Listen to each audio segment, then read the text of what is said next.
بستغرب قوي من الاشخاص اللي بعد ما بتيجي عليك وتخذلك تلاقيهم راجعين ليك يرضوك بكلمتين بكل سهولة، والمفروض والمطلوب منك انك تبقى تمام في لحظة وتنسى كل حاجة وحشة عايشوها لك بمنتهى البساطة، ويلوموك باستغراب انك ازاي اتقفلت منهم كده، ويحسسوك انك انت اللي قلبك اسود، وان كل اللي عملوه كان ليهم اسبابهم ومبرراتهم، وانك انت اللي مكبر الموضوع. وتلاقيهم بكل تلقائية يقولوا لك انت للدرجة دي مش فاكر لنا اي حاجة. الحقيقة ان بيكون ردك من جواك انك فاكر، وفاكر كتير قوي. فاكر كل مرة احتجتهم فيها وما لقيتش منهم غير حجج واعذار.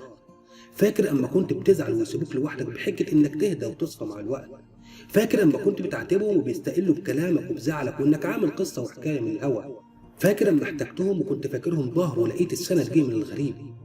فاكر اما حذرتهم مرة والتانية والتالتة ولا همهم كلامك ولا حتى أثر فيهم. فاكر انهم كانوا بالنسبة لك حاجة كبيرة قوي ودلوقتي في نظرك بقوا ولا حاجة. انت فاكر كتير قوي من اللي عملوه معاك، بس لو افتكرت اكتر من كده هتنفجر فيهم وتتحول لشخص شراني.